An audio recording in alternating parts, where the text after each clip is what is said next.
Sorry, Zaki. Like, well, you should. Here's little baby. She's like, more, please. Can't you do one more? So cute. With the bigger cats, do you just give them like raw meat? Is that All what the cats get raw meat. Oh, Yep. that's pretty so cool. that's my pouch. It's a mix of beef and equine in here. It's just, I know I touched the bag, now I have to give you another one. It's just cut to different sizes to fit Oh, the cats. I so see. We have large, mediums, and smalls. So our tiny cat over there, Nyla, she gets little tiny ones. the Whereas African Fluffy- cat? Yeah, the African wild That's cat. okay. So I have heard. I want to double check this with you. That like the majority of domestic household cats are bred from Yep. from so, sort of like they're like the Yep. equivalent to wolves to Yeah, canines. so that's why she looks, I mean, we can walk over here. I'll give her Yeah. a treat. Get her up. Oh, yeah. Like these guys are the ones that get like in the wild they do more kills than So your small cats are always going to have a lot more kills than your bigger cats. because they just need to eat more frequently, right? Yes, Yeah. and that's also because they eat smaller prey. That smaller prey is going to be easier to get a hold of. Your big cats only go after those big, large prey items, so that's going to be more scarce, whereas these guys will get a lizard, a bird, pretty much anything that runs in their path. But yeah, most of our domesticated cats have come from a wild cat of some sort. That's why they look so similar. It is actually very rare nowadays to find a purebred wild cat. Nyla is actually the only African wild cat you can find on display in the United States. So she does make our facility quite unique in that way. She's a good girl. And she also has a really cool backstory. So 2003 top geneticist Betsy Dresser decided to try and clone a wild cat. She successfully cloned a male and named him Ditto, then did the same thing a year later and successfully cloned a female and named her Magic. So when they were big enough, she put the two together to see if the two clones could naturally reproduce, and Nyla here is the natural product of those two clones. Clones have been sterile for From most of what the I time. understand, yeah. Now I don't know a whole bunch about clones, but I do know that it was like a big thing. It was a big discovery that they were able to do that. Unfortunately, a hurricane was hitting Louisiana where she was based out of, so they did call us up, asked if we would take Magic and sweet little Nyla. Of course, we said yes. Magic lived her life out here. Nyla is still going strong at 18 years old. No So way. Yeah, she's a little old lady. She doesn't look it at all. No, She's doing or is their amazing. lifespan like domestic cats where that's like towards the end of their lifespan, or Yeah, so, well, in the wild, these guys live, I believe, up to 14 years old. In captivity, we can get any cats late teens or early to mid 20s. So she's definitely getting up there, but we are hopeful to have many more years with her. The oldest cat you've seen today is actually Bogey, the gold jaguar back here. He's Oh, yeah? 22. He's Okay. Still going strong. They're pretty crazy. But yeah, after that hurricane, unfortunately, she didn't stick to doing wildcats. I believe she's moved on to trying to clone a mammoth. of course. Yeah. Why not? Trying to make Jurassic Park real. Yeah. Yep. There's a good girl, Nene. You don't do any sort of live food for any of the little guys, right? You're not going to put like a bird or a mouse or like- no, like they do with so snakes? These guys would pretty much not know what to do with it because sometimes birds, rats, rodents do get in there. Yeah. They will They don't kill know. it. A lot of times they will kill it. Just that instinct kicks in. They won't eat it. They basically Yeah. do what your house cats do when they get a bird or a lizard and they bring it to you and are like, "Look at what I got." Yeah. They do that to us. They're like, "You "Look finish at it. what I got." Make it food for me. Yeah.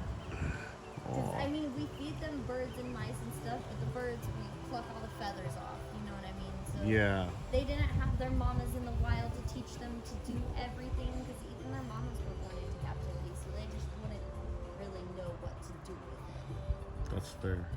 We've even put live fish in the fishing cat pond before, and they befriended the fish. They were just like, "Oh, dude." That's We just funny. made friends, so it's like, well, that didn't go how we wanted it to. Your brother's sniffing something back there, so it's all yours. Hey, you got your snake face. Hey, it's a good baby. So these two are actually siblings. They were born in the same litter. Blade just got that beautiful melanistic coat, but he doesn't want to come up right now. His sister probably sprayed back there, so he's got his little stinky face on. But he actually has all the same spots as his sister. There's no such thing as a black cat. Their colors are dark red and brown hues, and their spots are black, making them harder to see. There's a handsome boy. So when he comes up, if he comes all the way up, his spots are really predominant on his tail and his hips, along with his little cheeks. There's a good boy. Hi.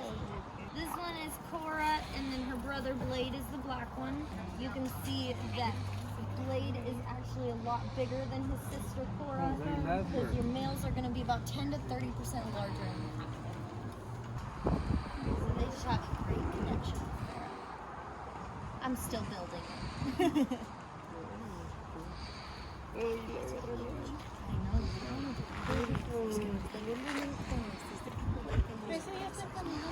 Yeah, he's a good.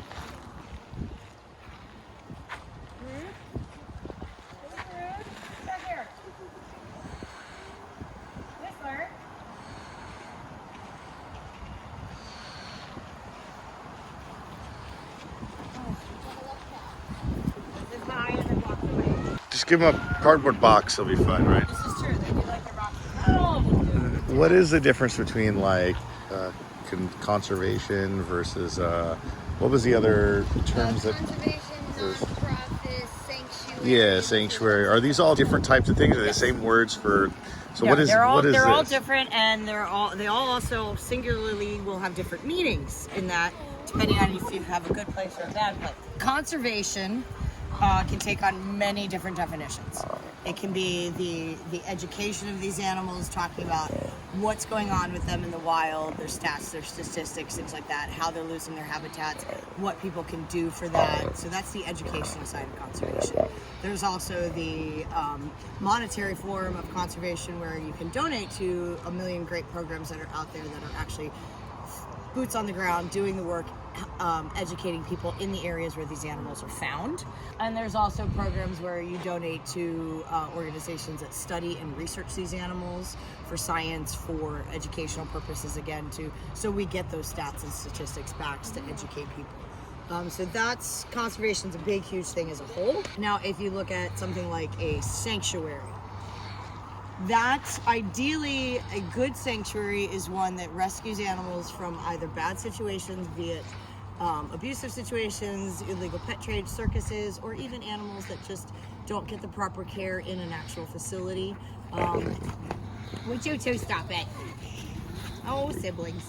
And that's a good sanctuary. They're there to preserve it. There's no breeding that's done. There's no intermixing. They're just providing a safe home for the animals to live out the rest of their life. There are sanctuaries that are not good, that say they do all of those things, but will also dupe you with the nonprofit status to donate money, and you see them driving around in a Mercedes, and their cats have no habitat, or other animals have none of these things. Hey! Let's put him inside. Wow, they jump. Yep. Oh, they jump high.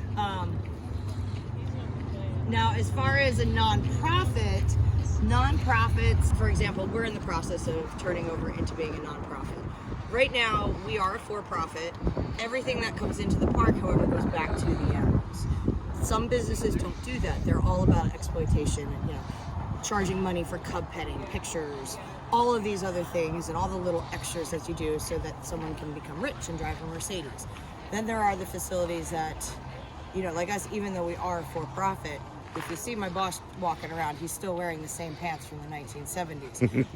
We don't live lavishly because all the money that comes into this park goes to our animals. But by being nonprofit, we can receive more state and federal funding, grants towards conservation efforts and programs that we work with, so we can donate more money to them. Well, thank you. I think I was calling this a sanctuary, but it's not a sanctuary, right? We are a wildlife park that specializes in the big cats. So we Okay. are specific to a species. A lot of wildlife parks have many different animals. Some are drive-throughs. We're not classified as a zoo because we don't operate like a zoo. You're going for the 501 status. When you get that, what will you be classified as? It'll still be a wildlife park. It'll just now be a nonprofit instead of a for-profit. Okay. Those state grants and things, we can reach out to people and say, look, this is a great program that we work with.